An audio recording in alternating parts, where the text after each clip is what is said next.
I got this backwards. I usually do this over there and that over there. But, hey, we here now.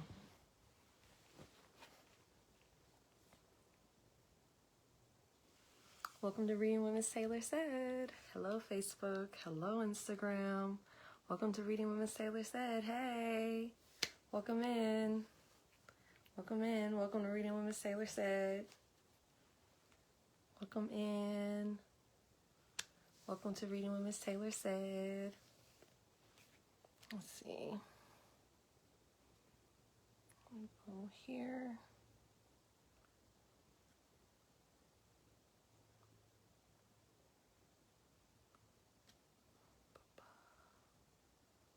I'm gonna go and share. Hello, welcome to Reading what Miss Taylor Said.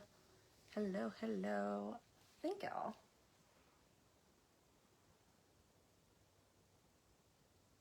Thank y'all very much. Welcome to Reading what Miss Taylor Said. We are reading Mother Hunger. We are reading Mother Hunger by Kelly McDaniel. Welcome to Reading what Miss Taylor Said. Hello. We are reading Mother Hunger by Kelly McDaniel. If you missed last week's episode, it is on whatever platform that you're on. So go and check it out if you missed last week's episode. But today we are going to continue in chapter, I believe we're in chapter 2, talking about attachment styles. Hello. Talking about attachment theory and mother hunger and how those two are correlated. But we are in the next chapter. I'm going to turn on some ambient music because I feel like my background is way too quiet and I don't like it. So I'm going to find some ambient music on the tube of views. And y'all share this, share it with someone, share this with multiple people. Send it, just click send and then tap a whole bunch of people on your messages. Just tap them all and send it to them. If you're on Facebook, share it on your Facebook. Welcome to Reading what Miss Taylor Said. It's not as bright in here. So y'all see I got Christmas lights, right? And these are the same Christmas lights I used to use in my old apartment in my living room. But I don't have my old apartment anymore. Hence why it's called old apartment and not my apartment. So I used to have these lights in my living room. So they're old. Okay, they're old. And on that side, like in front of me, they are gone. Just the light is gone. So there used to be a brightness that came from that side and it's gone. It's finito. So I'm about to find some ambient music. Let's see. What's this? Tree of Life. Attract health, wealth, love, miracles, and blessings in your whole life. Yes, 9.99 hertz. Yes. No, boo. Mute that. I don't want your ad in my video. They're not paying me. Welcome to Reading what Miss Taylor Said. I just want to get this music going. Oh, yes, that's nice. That's real nice. I like having that in the background. It makes me feel clear, especially because normally I would burn an incense, but I don't have one today. So, welcome to Reading what Miss Taylor Said. My name is Taylor, also known as Miss Taylor Said, and I started this show back in November of 2020 in an effort to accomplish a few goals of mine. For one, I wanted to actually read the books that I own. I have a whole bunch of books, and I don't always read them. I'm blaming ADHD because it's hard to focus on something that is not coming through a screen these days. So I want to get through reading more of my books. Another reason why I started this show is because I would like to practice public speaking more often, and the quarantine many moons ago gave me the opportunity to practice that on a digital platform. And then another reason why it correlates with the want to do public speaking, I want to read scripts and teleprompters and things like that. I want to do public speaking, and so I want to be able to read quickly in an articulate way in front of an audience, and I also would like to learn how to engage more with an audience. So I'm very thankful that y'all are here. Thank you for watching Reading What Miss Taylor Said. Again, if you missed last week's episode, go back and watch it. This book is the truth. It does focus primarily on the relationship between mothers and daughters, but it's applicable. It's applicable in other relationships with our mothering, with the birthing parent, okay? So, the last thing that we were talking about is, was attachment patterns. The next part we're going to go into is attunement. And if you remember, let's see. I thought that there was a thing that talked about the different attachment styles, but if you missed last week's, again, go check out last week's episode if you haven't seen it yet. So the next section in our book, Mother Hunger by Kelly McDaniel, is attunement, okay? When someone or something is important to you, you give it your full attention. Paying attention is how you demonstrate appreciation, love, and respect. Attention requires both your physical presence and your emotional presence. Attention is attunement. So when they be like, oh, that baby just wants attention. She just wants attention. Yes, the child does want attention, because attention is attunement with the parent. Okay, amen. Tuning in to your favorite activity or teacher or friend is a demonstration of what matters to you. Attunement is a full body expression of your whole self. Infants who receive attunement from a primary caregiver in the first 3 years are better able to manage and access a wide range of emotions as they grow and learn. Attachment researchers call these infants securely attached. Securely attached children have happy brains. This doesn't mean that they're always happy children. It simply means their brains are functioning well. Attunement is the language of maternal love. Through her gaze, sounds, and touch, a mother teaches her baby how love feels. A baby adores her mother's face. She doesn't care if her mother is brilliant or beautiful. She just wants to be present. She just wants her to be present.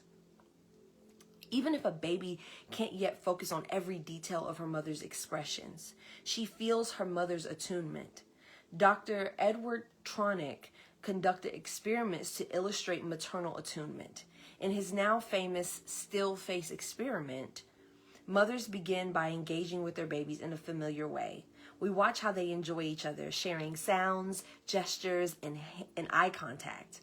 After a few minutes, the mothers are instructed to disengage from their baby and keep a still face while staying in the same place. The mother stops smiling and making sounds. After only a few moments with a non-responsive, expressionless mother, the previously joyful babies become confused and distressed. They cry out in protest and strain to get the mother's attention again. Universally, the babies make repeated attempts to re-engage with their mothers while the mother's faces remain blank. The interaction is really difficult to watch. We can see the distress. It's as if the baby is saying, "What happened? Where did you go? What's wrong? I need you." Without attunement, a baby can't tolerate her mother's proximity. It's not enough that her mother is physically there.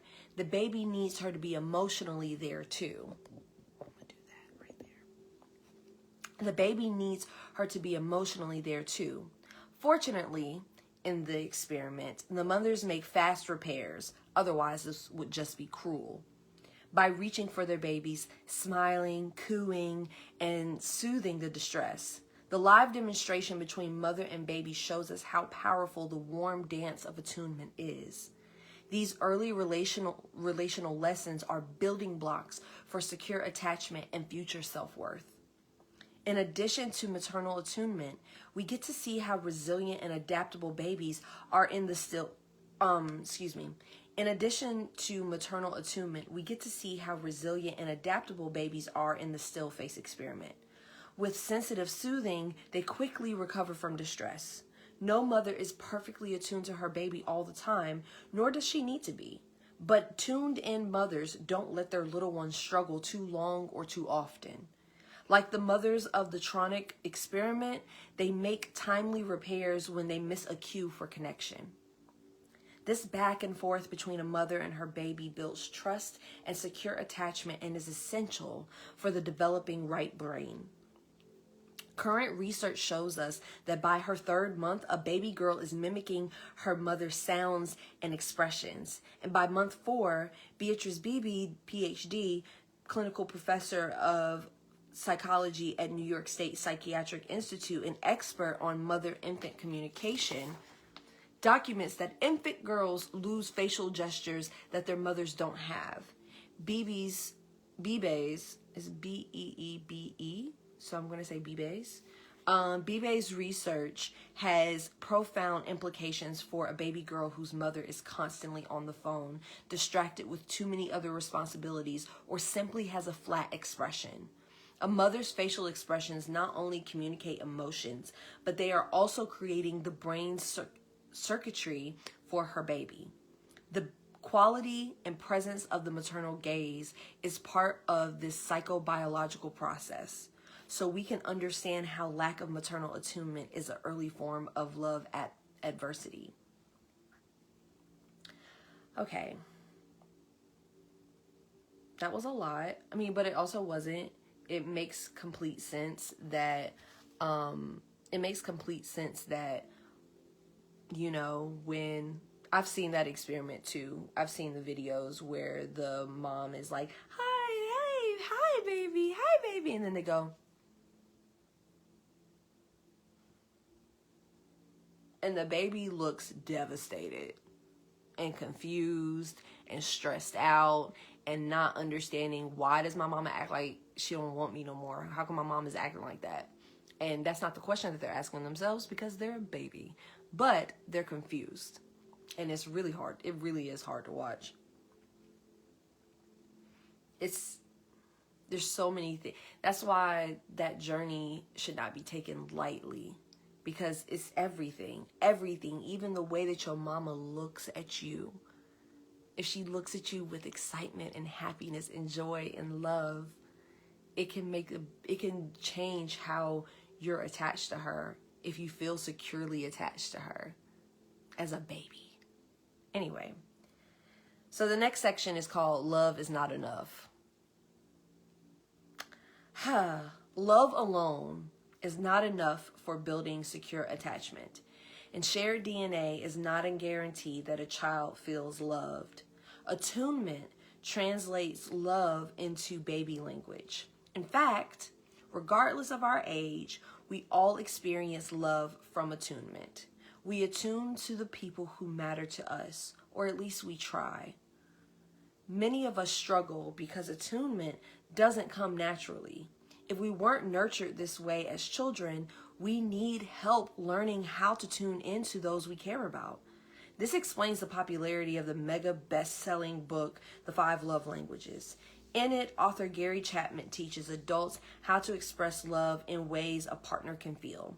Chapman explains that it is not enough to be in love. We must express love in the language our partner understands. Since this is true for adults, we can understand that it is even more so for infants and children who can't make sense of adult behaviors. Attunement is the invisible labor of maternal care. Mothers attune in many ways. For instance, by looking for clues that her child needs sleep, nourishment, or soothing. A tuned-in mother observes what calms her baby. A nurturing mother adjusts her touch in ways that her baby likes. She looks for hints that indicates her baby is lonely or scared. A tuned-in mother gives her child space when the little one seems satisfied. These are the powerful yet simple gestures that create a relationship. Attunement is a verb and an active expression of love. Some caregivers feel, I need to move my legs because I'm not sitting in a chair. I'm sitting on my actual bed. The book just closed without a bookmark. Okay. Da-dum-dum. Okay. Let's go back Implicit. Okay, I found it. Sometimes caregivers fear that if they respond too often or too quickly to infant cues, they will spoil their baby. But the true meaning of spoil is to leave something on a shelf to rot. That's how you spoil something. Leaving it on a shelf to rot. That's how you spoil something. Leaving it on a shelf to rot. Let's change spoiling. Spoiling is not giving you everything you want and need. Spoiling is leaving something there to rot. Okay? Okay. But the true meaning of spoil is to leave something on a shelf to rot. There is no such thing as spoiling a baby, but this widespread misinformation is everywhere. Tending to a baby's needs for comfort, food, and touch builds belonging, love, and trust. These are essential human needs. When these needs are met at the developmentally appropriate time, later stage tasks of socialization, learning, and individuating flow. Excuse me. I read that sentence too quickly without realizing there was going to be a period sooner than I thought there was. Okay. Let's reread that one.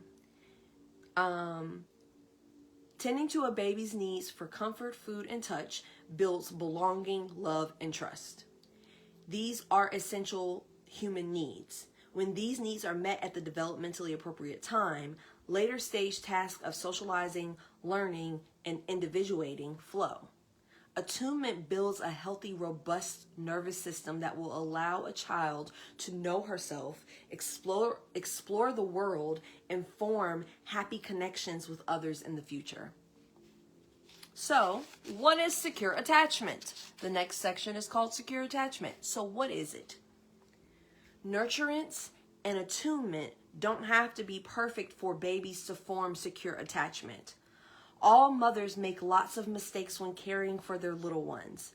By holding, rocking, and apologizing, tuned-in mothers make up for natural mistakes. Through sensitive repair efforts like these, mothers reestablish a connection with their children after being away for too long or having an emotional outburst. Nature doesn't require perfection. Nature does not require perfection. Okay? Children don't either.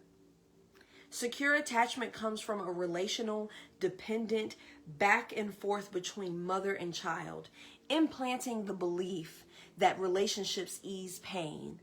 These early relational lessons fortify the developing brain systems for ongoing health and happiness and create secure attachment.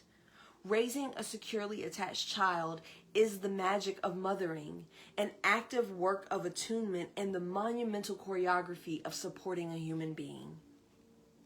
Secure attachment allows maturation to flow. Independence is a byproduct of healthy dependency. Independence is a byproduct of healthy dependency needs that have been met during the most vulnerable months and years. Secure attachment. Welcome to Reading What Miss Taylor Said. We are reading Mother Hunger by Kelly McDaniel. Securely attached children go on to form close bonds throughout their lifespan with friends, lovers, and their own children. So, since we know what secure attachment is, let's look at insecure attachment. So, and one thing I want to note is that, a lot of times, a lot of us, especially millennials, that are hyper independent, we're hyper independent because there was not secure attachment in our childhoods. So we had to become hyper independent because we were adultified at an early age and we were given responsibilities without the secure attachment to go with it and secure dependency to go with it. That is the natural dependency that's supposed to happen with adults. Like, you had to grow up too quickly, you had to grow up too early, and that's why, hyper independence is a trauma response, if you've seen that video that I've done. But What she's saying is that, independence, like healthy independence of an adult, is a byproduct of healthy dependency needs that have been met during the most vulnerable months and years. So it's like knowing that you can, when you mess up, you can come back to your nest, and your parent is going to be like, okay, let's figure out what you did wrong. Let's figure out how to fix that and do better. And I'm always going to have your back no matter what. You can develop healthy independence where you're not reliant on your family or on your parents for a long, extended amount of time. But the things that I'm wearing are squeezing me, and it's kind of making me feel out of breath, because this is not how I should be sitting during this show. I should really be sitting on a chair. But this is the best place for me to be right now.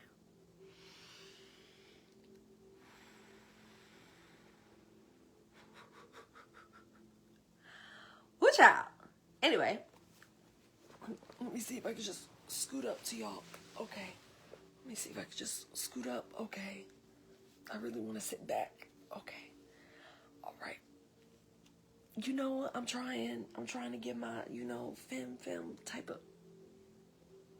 not my vibe all the time. Like, sometimes it's the vibe. Like, today it was the vibe. I feel cute. I feel pretty, but it's tight. Okay. Yeah, maybe. Oh, let's see. I don't know. Let's see if we can do some shifting. Okay.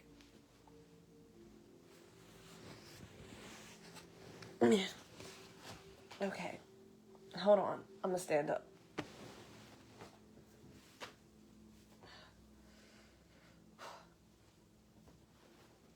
I'm still here. Thank you. Thank you. I feel Val said, you look beautiful. You should feel pretty. Thank you so much. I'm going to see if I put this here and I sit on this, if this will make things feel a little bit better. And maybe if I slide another pillow back here, that'll maybe help. Let's see. Let's see what happens. Maybe I don't need that one, but just sliding that there. Okay, we're coming back. We're coming back. We back. Oh, we back. Okay. I don't know, y'all. I need a proper desk set up. I need a lot of things. I need a job. I need a proper desk set up. I need new ring lights. I need a lot of stuff. It's not 2020 anymore, where I was just getting stimmy checks and able to, Okay, let's see. We've adjusted ourselves. This is what commercial breaks are for. If I had a real show, this is what my commercial break would be for. Okay, anyway, this is a real show. Sorry for the imposter syndrome. Okay, we're back. Hold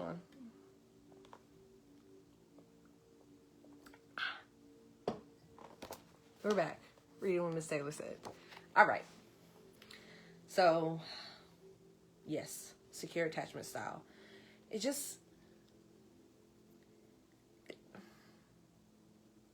It's almost like being there for your kids, teaching them how to be emotionally independent while giving them a safe space to depend on you, and allowing yourself as the parent, particularly the birthing parent, to be the soft landing rather than the thorn in their side.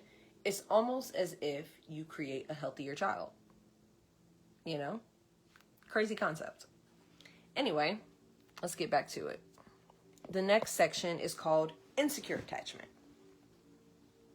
Like anyone, securely attached little ones struggle when bad things happen, but they are quick to bounce back and trust others to help them when things are hard. But infants, that wasn't cute. But infants without adequate early nurturance carry internal distress. Children without secure attachment grow up to be adults with an entire nervous system built differently than those with secure styles. Welcome in, welcome in. We are reading, welcome to Reading what Miss Taylor Said. We are reading Mother Hunger by Kelly McDaniel. But infants without adequate early nurturance carry internal distress. Children with secure attachment grow up to be adults with an entire nervous system built differently than those with secure. I read that wrong. I do apologize. Children without secure attachments grow up to be adults with an entire nervous system built differently than those with secure styles. As they physically mature, insecurely attached children have a hard time with emotional maturity. Insecure attachment can lead to symptoms of anxiety. Trusting others is difficult, as is concentration. When kids reach middle school age, insecure attachment may show up as depression, indecisiveness, procrastination, social isolation, disordered eating, or addiction. Attachment science tells us that about 50% of the population has an insecure attachment style. Mother hunger is the term that describes what insecure attachment feels like. A hunger for belonging, for affection, and for security that doesn't go away despite all kinds of psychological gymnastics. Signs of an insecure attachment. For insecurely attached children and adults, emotional distress is more challenging than for those with secure attachment. Missing early nurturance, insecurely attached children and adults struggle to work well with others, withdrawing or isolating when afraid. Insecurely attached people can be excessively dependent and have less patience and flexibility than their securely attached peers. Memory is compromised. Less likely to make long-term friends, insecurely attached people struggle with loneliness. Some can be aggressive during conflict.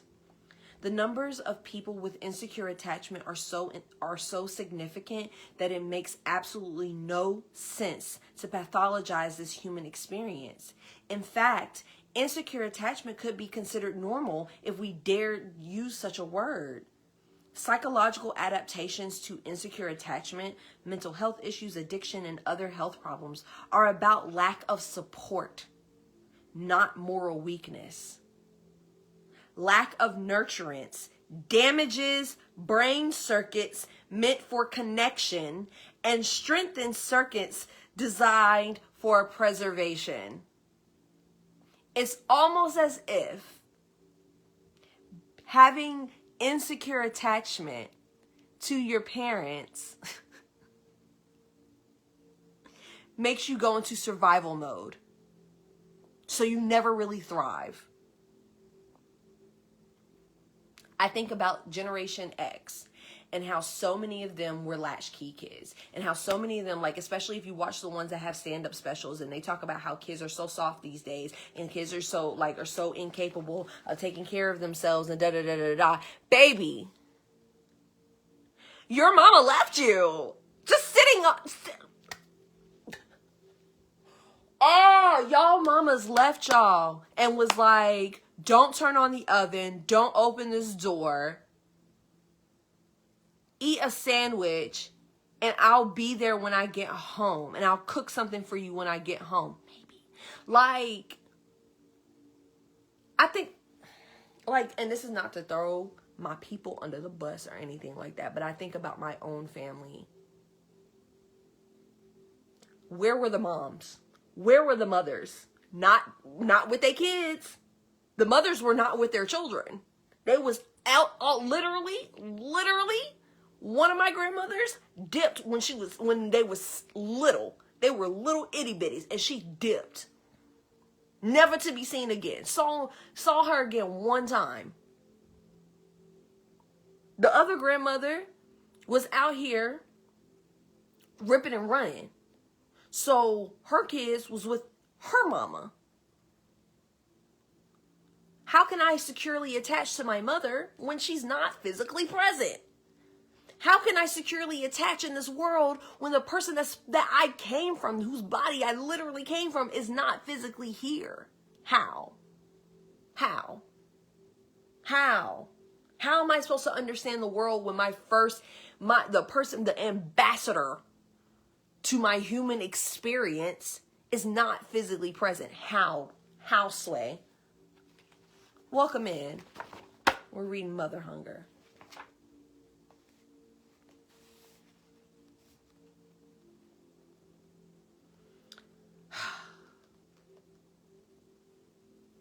And people that struggle with insecure attachment. It's like when people get on the internet and they talk about these kids in the school and they talk junk about all these kids and how, oh, they don't be doing their work. They don't pay attention. They be talking out of turn. They be doing this. They be doing that. They be doing this. They be doing that. I bet you their mother is busy. I bet you their mother has to work multiple jobs in order to take care of them. I bet you capitalism is keeping their mother away from them. I bet you capitalism is keeping their mother away. No. Instagram want me to take a break. I am busy. I'm in the middle of something, Instagram. Thank you very much. Their capitalism is like a really big factor as to why these mamas can't be there and why they can't give themselves emotionally to their children, is because they have to go get it. And if it ain't capitalism, it's patriarchy that's keeping them away from their children. Because, I mean, I said what I said about the one grandmother who dipped when the kids was little, but why did she dip? Patriarchal, misogynistic, abusive husband. That's why she had to dip. It's like, am I going to live? Or, because the or was a strong or, okay? Then the other one, like, I got these kids and I need to take care of them. And the only way for me to take care of them is if I leave them with my mama and I go and I get this money for my babies. So, I hope that makes sense.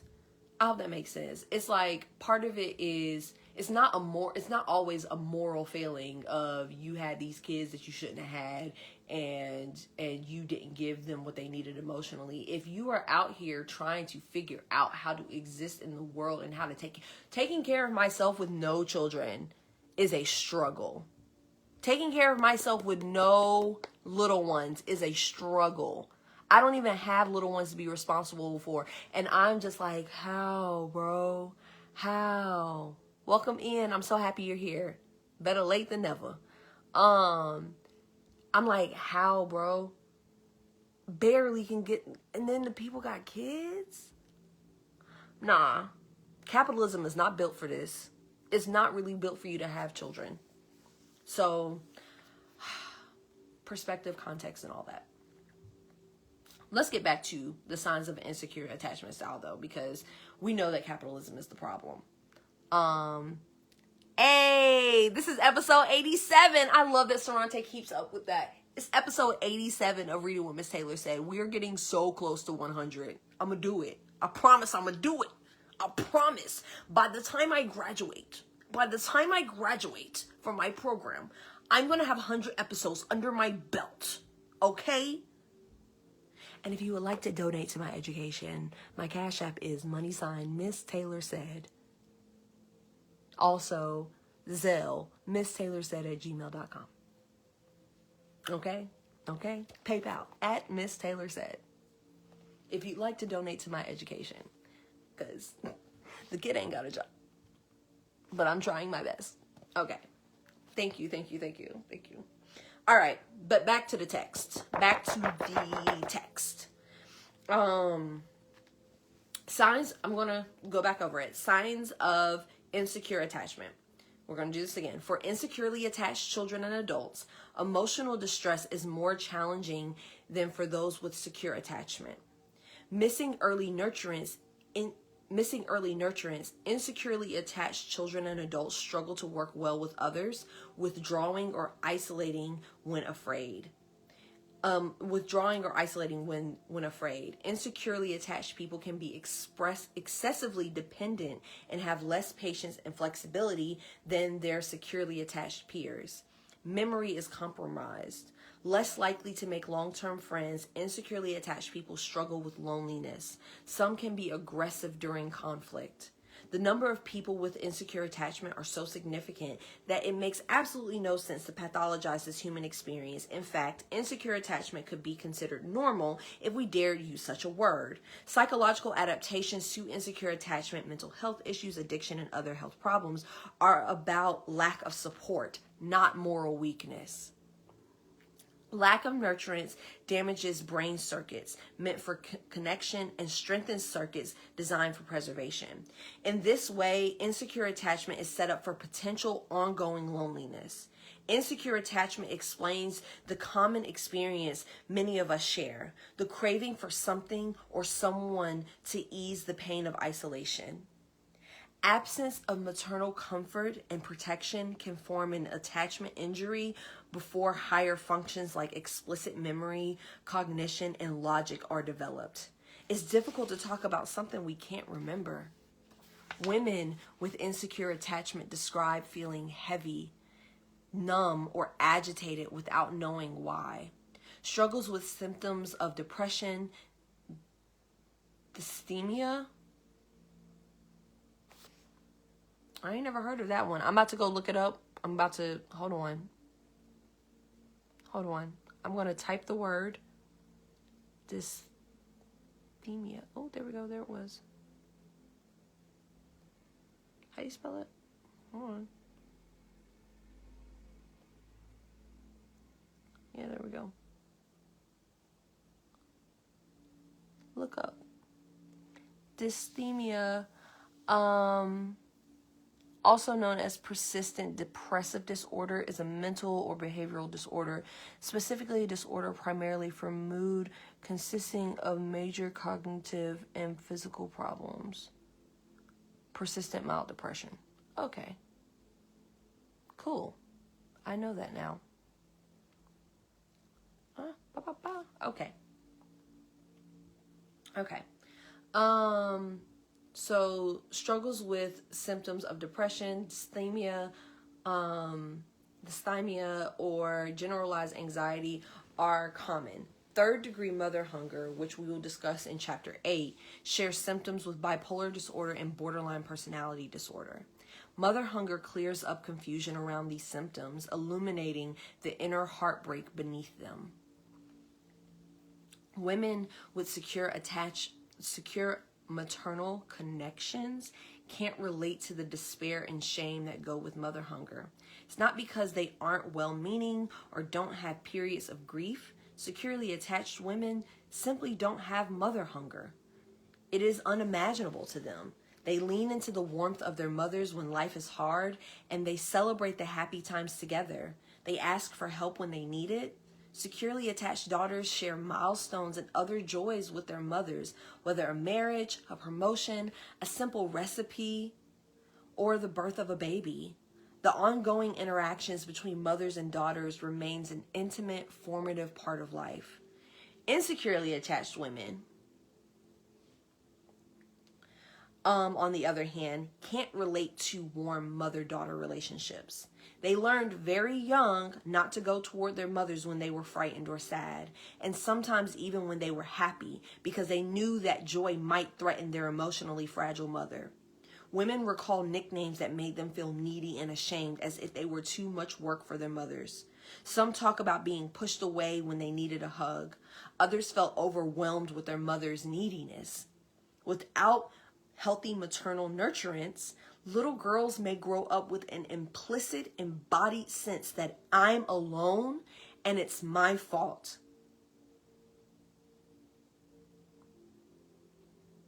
Thoughts like these create shame, a self-loathing that gets in the way of self-care, healthy relationships, and genuine moments of joy.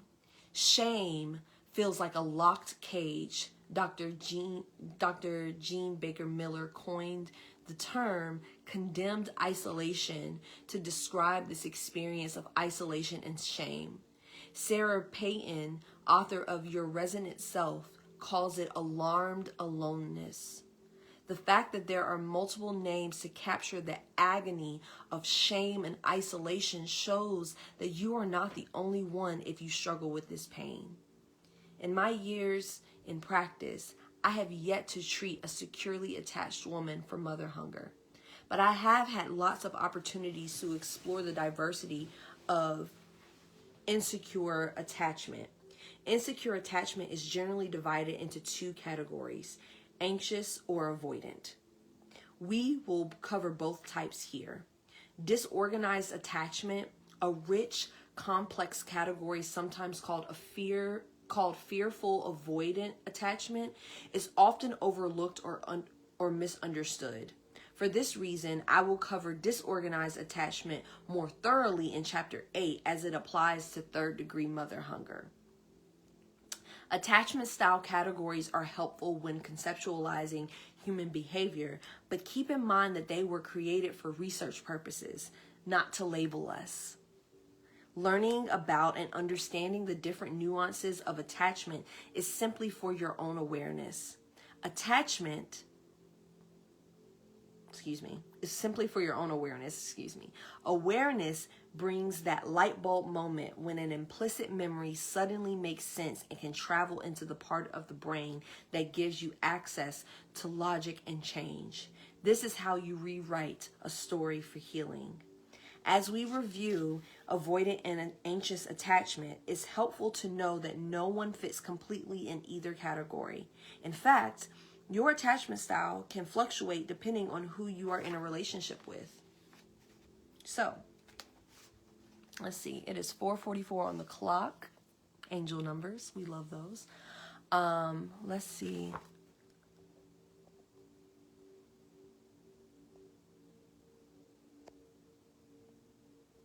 Who?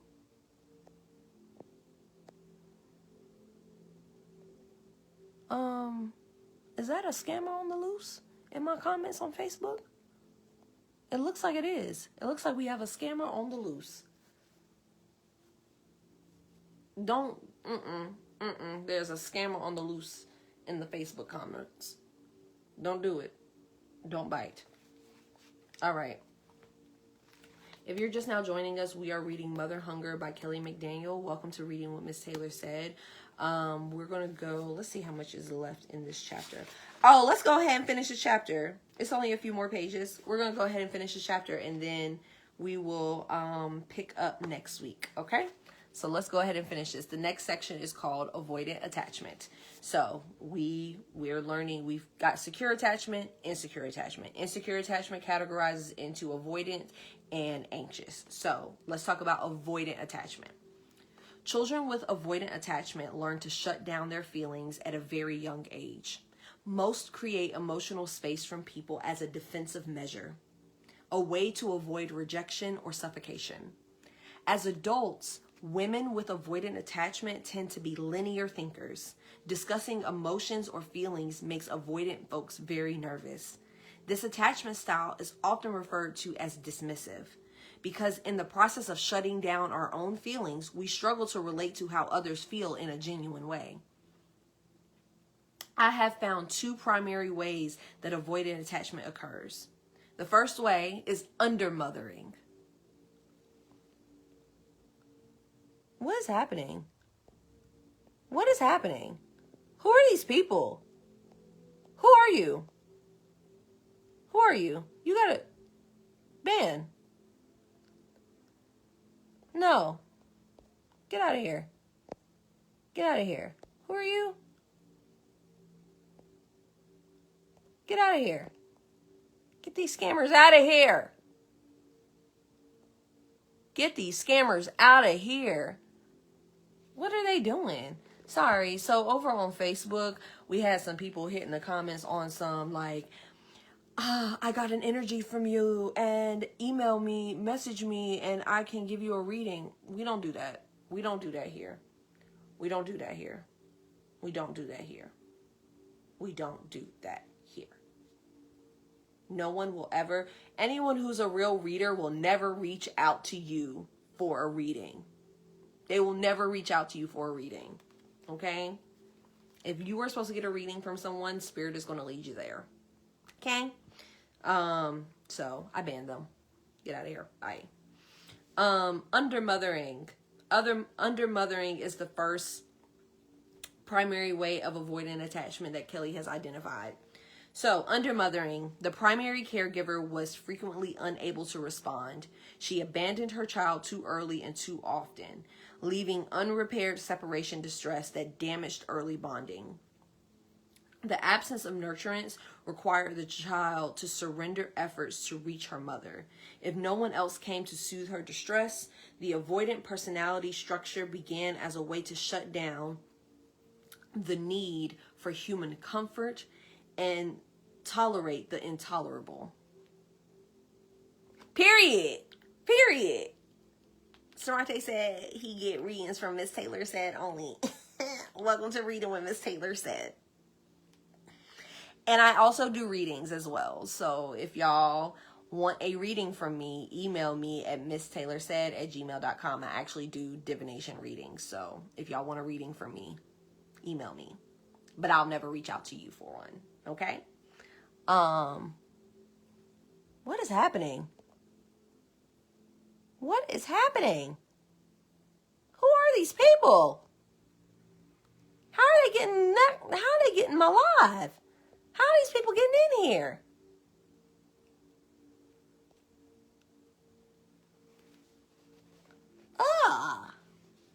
I'm gonna have to get a moderator. What is happening? Okay. So you have undermothering. The next one you have is, right, go away, scammers. Overmothering. The primary caregiver was suffocating. For infants, overmothering isn't really an issue. Lots of nurturance is better than not enough, but in time, overmothered daughters can have difficulty getting space from a mother who is engulfing.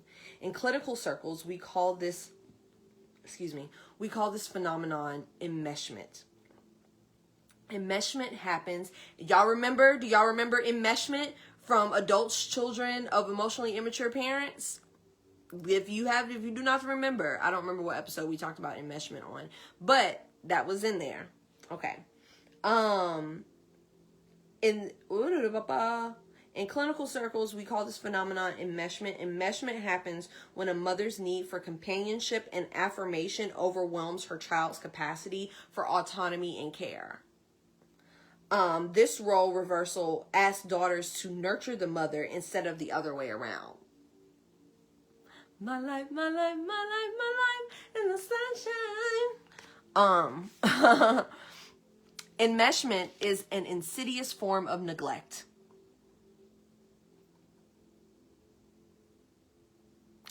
Enmeshment is an insidious form of neglect. It is the inverse of nurturance. As teenagers and adults, enmeshed daughters are confused by the anger and frustration they have toward their mothers, who seem so nice. Therapists might unwittingly coach them to be more patient, turning a blind eye to the heavy burden these daughters are carrying. In this way, anger that an enmeshed daughter feels is ignored and may turn into depression. Without appropriate intervention, these daughters lose validation and don't recognize that their anger is a friend tapping them on the shoulder to notice that something is wrong. We will take a closer look at this type of mother-daughter enmeshment in Chapter 7. Avoidant women can be very charming initially, giving the impression that they are emotionally present. Generally, that this is a learned behavior and not a measure of availability. As adults, avoidant women often feel suffocated or trapped by their closest companions. Distancing behaviors that most of us use with strangers in an elevator or on a subway are default gestures for avoidant women. Unconsciously, their body language and facial expressions communicate back off or leave me alone. Ooh, this is hitting me in the chest. Women with avoidant attachment easily miss cues for closeness from others and are frustrated when those around them need reassurance, judging them as needy or inferior. Judgment is a psychological adaptation sheltering the tender attachment injury underneath. This self-preservation strategy creates a false sense of power, upsetting the balance in any relationship. Because these avoidance strategies are primitive, implicit adaptations to unbearable emotional pain, they are largely unconscious, causing confusion for women when friends or partners point them out. Since we live in a culture that values independence over interdependence, which is completely healthy, women with avoidant attachment style are frequently affirmed for their achievements, ambition, and strength. You're so strong. Oh my God, you're so strong and you're so resilient. That one gets attached to Black women pretty often. You're so strong and so resilient. You handle that so well. And it's just like, baby, I got avoidant attachment style. Actually. They typically feel more powerful than others. A calm disposition, charming wit, or super active personality can hide a deep well of insecurity from themselves and anyone close. I would never know that there was anything wrong. She seems so nice. She seems all so put together. What do you mean she's depressed? What do you mean she can't find? She's so nice. What do you mean she has a hard time finding relationships? She seems so nice. She seems so put together. She seems like she understands the world so well. Why does she struggle with relationships in such a manner? Because she's avoidant. Because her mama didn't love her in childhood. Her mother neglected her in childhood. And so now she has an avoidant attachment style. That's why she seems so put together. And she seems so charming and so witty. And like, oh, she's a baddie and she got it going on and everything like that. But if you try to get intimately close to her, there's nothing there. There's nothing past the surface. I'm going to change my charger over to this one. There's nothing past the surface. Stop it. Okay. I may have had a personal memory, but we're here. Okay.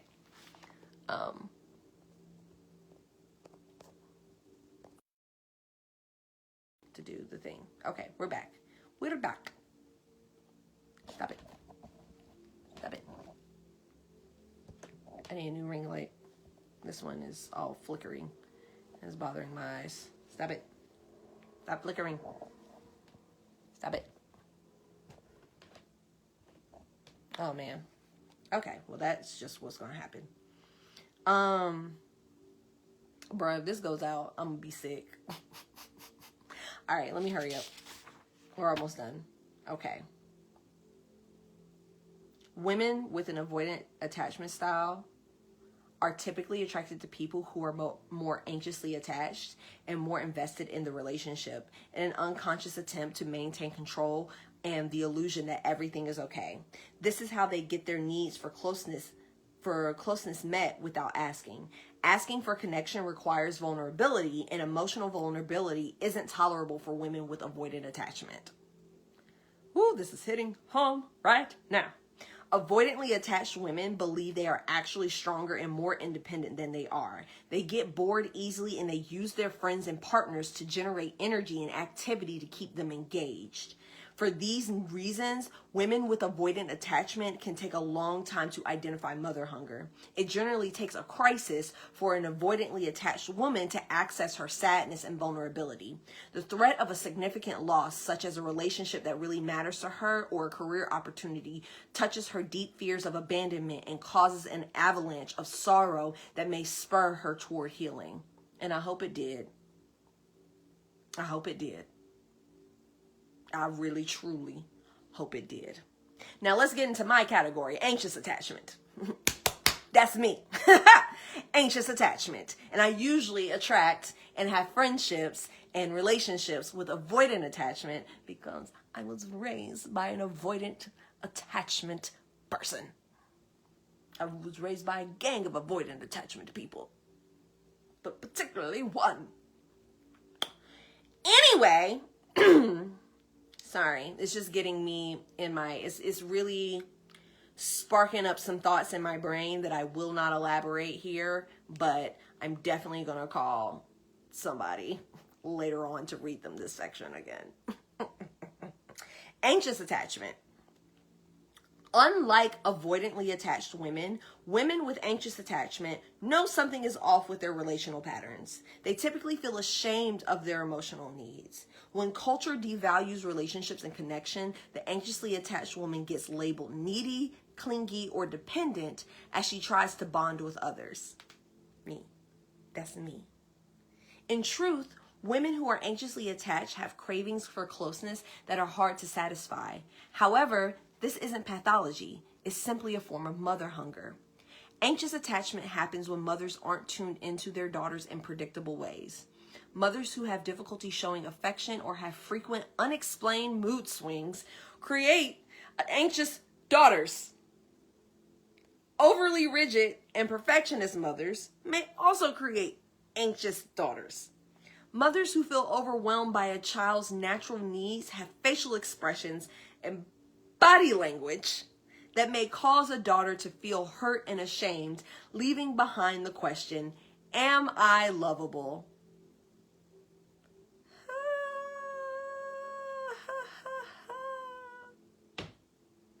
As adults, just gonna, it's hidden. Because I know anxious attachment is my attachment style, but they are just kind of reading me for filth right now in this book. As adults, anxiously attached women lack the inner structure to be comfortable with themselves and others. They crave closeness with friends and partners, but are easily jealous and quick to anger.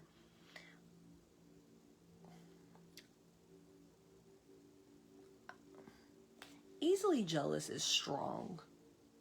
Is a strong word. It's not completely inaccurate, but the jealousy I feel does not usually come with friendship, but sometimes it does. It usually comes with romantic stuff, and it's not even like a jealousy of like, oh, I think someone's going to take you away. It's just like, I don't know how to describe it. I grew up with a lot of siblings and parents all over the place because I grew up in multiple households.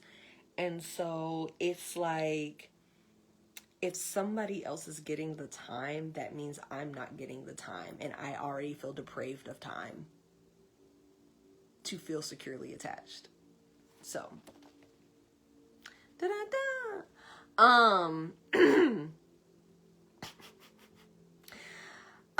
okay. So they crave closeness with friends and partners, but are easily jealous and quick to anger. I can be, I'm not super quick to anger because I have Libra. Okay. Somebody asked me, do you want to make sure that you get the right attention because you were to pray the detention in the past? I totally understand that. Yeah, I craved. Ooh, a ringing just happened in my ear. That was deafening. I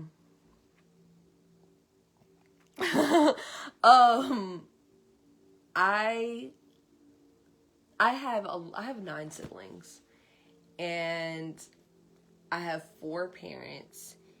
And the main ones during childhood, it has shifted since I became an adult, and I am happy to acknowledge that. But during childhood, the main ones that were giving me the attention that I desired were my step-parents. However, the attention I wanted was from my biological parents, and I wanted them to give me the attention. Like, I wanted them to show interest in me. I wanted them to give me attention. I wanted them to, like, hold me when I'm crying and all of that stuff. But it was just kind of like one parent, it was like, you want a hug? Is that what you would like? And then the other parent was just like, I actually have way too many needs to give you yours emotionally. I have way too many emotional needs to attend to yours. So, it's like when I got out in the world And then, like, something else that I was told, because I wasn't shown how to do it, was that I was a bad friend. And so when it comes to friendship, I have worked really, really hard to try to be a good friend, especially because I focused a lot on partnership, like romantic partnership, throughout my younger years.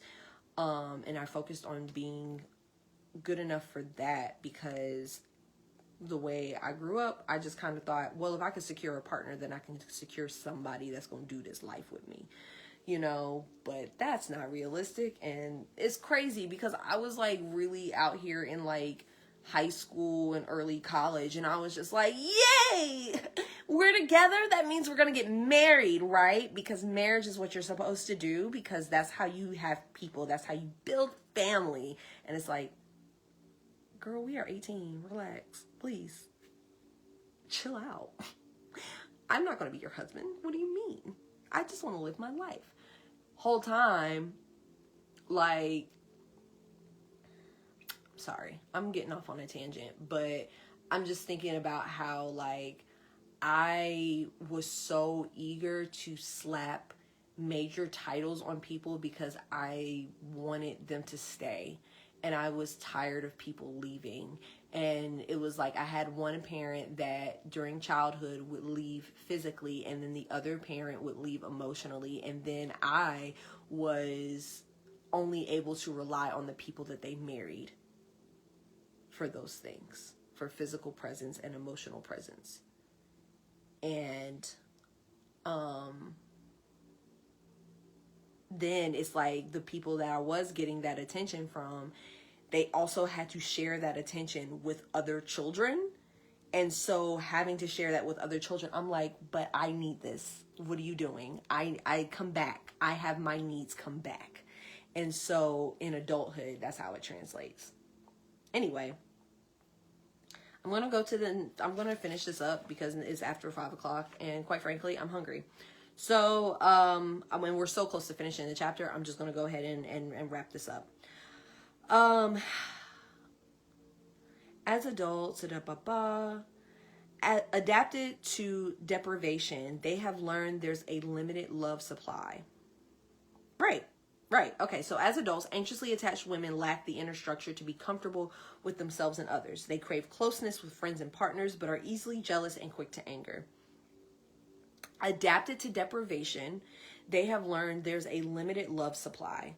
Their emotional intensity sometimes looks like a baby or toddler in protest state, having a tantrum, crying, screaming, or pouting to bring someone close.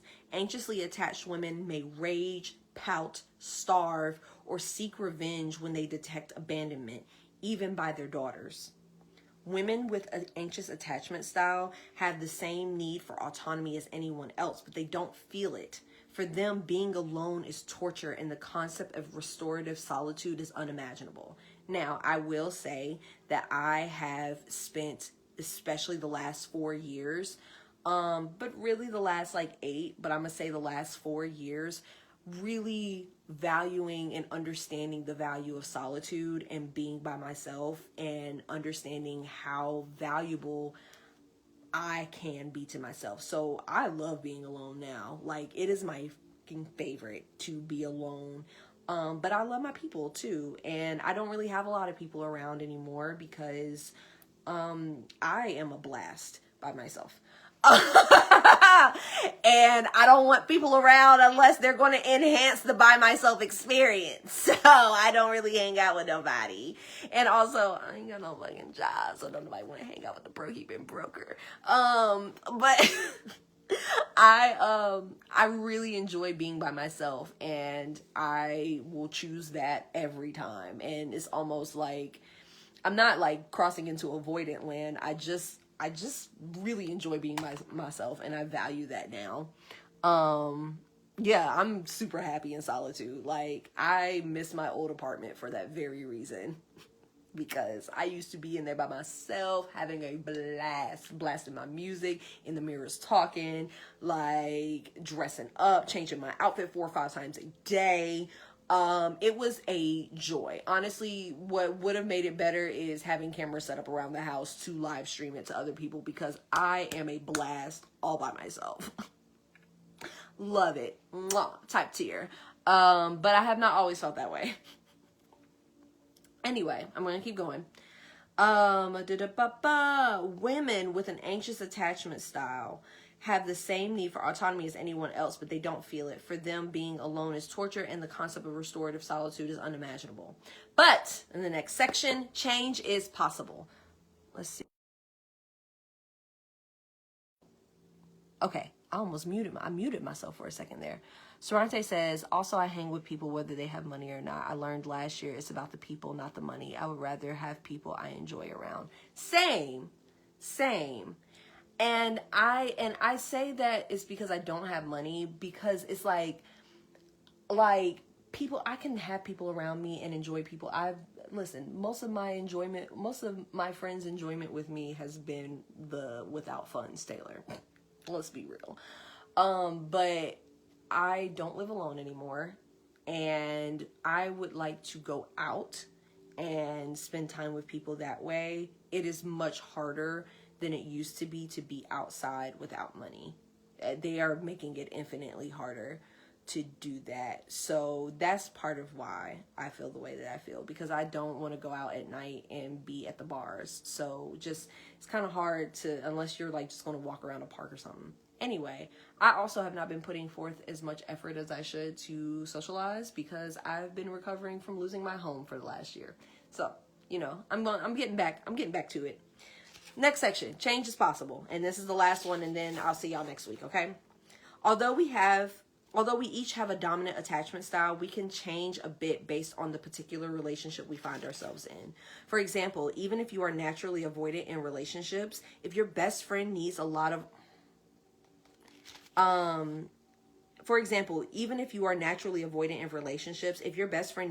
alone time, you might experience confusion or insecurity with her.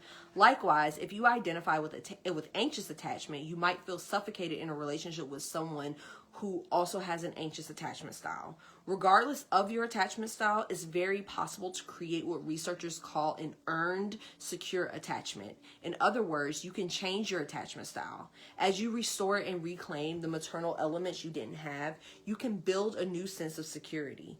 Healing efforts change neural health and fill in the places where early connection should have been. Just as regular exercise strengthens your body, efforts to restore nurturance, protection, and guidance strengthen your brain. Earned security takes conscious effort, but you are taking the most important step right now, gaining awareness.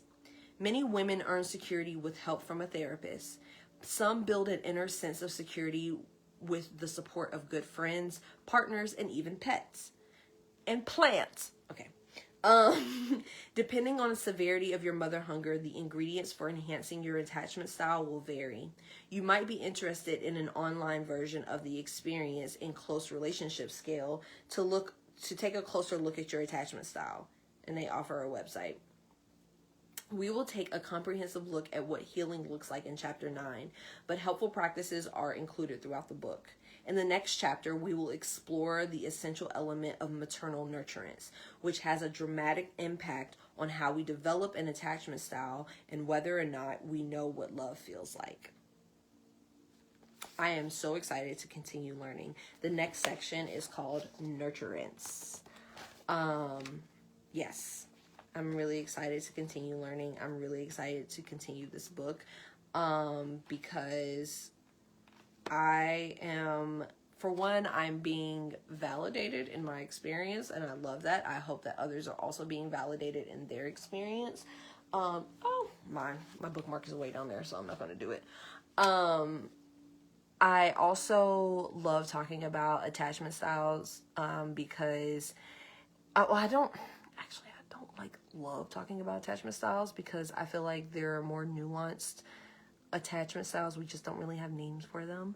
But I do like talking about this type of stuff so that we can have a better understanding of how we show up in the world and how to identify our needs.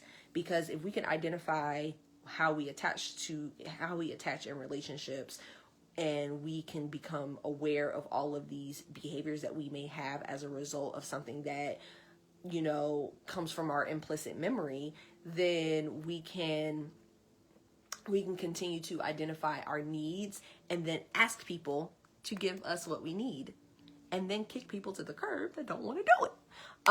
Anyway, I appreciate y'all showing up today. Let's see. I'm excited that you're 87 episodes in and still reading through all you've been through. Here you are still doing the dream stays alive. Thank you.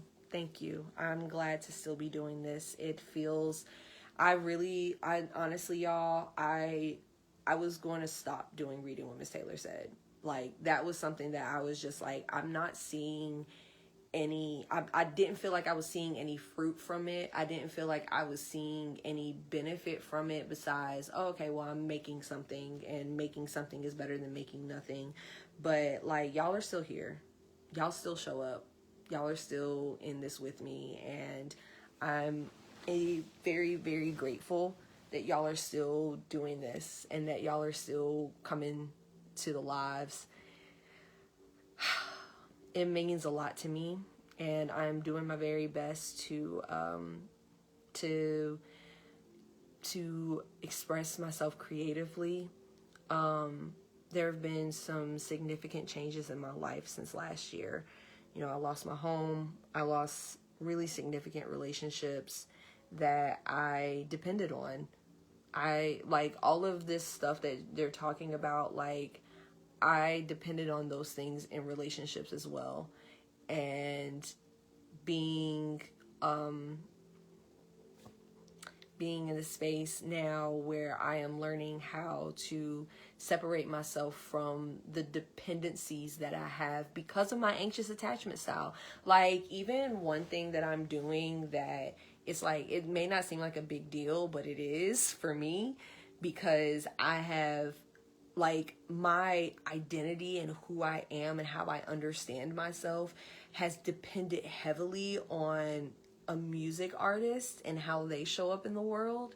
Like, there's a music artist that I used to be really, really attached to, and they're releasing new music this week and everything. And I have spent so much of my years, through teenage years and adult years, most of it, all of my adult years up until this one, and a good chunk of my teenage years, identifying myself and my understanding of how I perform femininity and everything like that, and how I understand creative expression and confidence and all that stuff to that particular artist. And I am going through I've separated myself from that because I need to be able to identify who I am by myself without a friendship that identify, like, that you is just like, oh, Taylor and, you know, no, it's Taylor. It's Taylor. It's not Taylor and their partner. It's not Taylor and their best friend. It's Taylor. Taylor, the individual.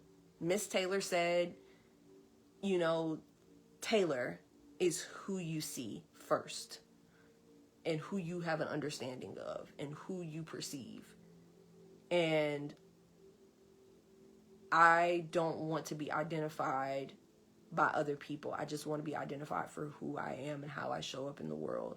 And I want to build community, but I don't want to be so codependent on other people and how they identify and how they show up in the world that it was my mother hunger this whole time, you know? So if it seems like I'm not available, if it seems like I'm really distant, it's because I'm back in the lab. I'm back in the lab figuring out who the hell I am again, because I'm constantly changing. I'm constantly shedding. I'm constantly growing. And every trial, every misstep I go through, it just brings me closer to who I am and who I'm supposed to be. And, you know, I figured out today that Father Saturn, lives in my second house. And my second house is money, possessions, income. And I have struggled with that for so long. And I'm like, I am tired of this. I want to know how to deal with this. And I want to know how to balance all of these things without having to be so deeply emotionally dependent on an individual. Not even in my partnership, not even in my romantic relationship will I allow myself to be that heavily dependent on anyone. And I've done that for many years, and it's not going to happen anymore. So I appreciate y'all being here. Let's see what this last comment says. I hear that I lost some relationships due to grief, but here I am, and here you still are going. We still learning and growing. All we can do is get better and be better. That's right, Sorante. And I feel like that's a perfect note to end on. Thank you guys for coming to Reading what Miss Taylor Said. I will see y'all next week. Next week. Oh, y'all, I start therapy next week. And this is my last week of mod 2, and then we do clinic. I'm so excited. And then I'll be moving into the next module, and then the last final module of massage school, so that I can be a licensed massage therapist. Welcome in, but we about to go. So, you know, if you want to donate, I feel like there's a GoFundMe link around here somewhere, but you can donate to my education and my care. Cash App, $ Miss Taylor Said. It's Miss Taylor Said on all of them. So, you know, just look up Miss Taylor Said, and that's where it is. So Zelle, all of that, Miss Taylor Said. All right, y'all. Have a great day. Enjoy your weekend. Mwah, mwah. Oh, and happy Easter. Happy Resurrection Sunday for those who celebrate. Amen. Hallelujah. Anyway, y'all have a good one. Bye.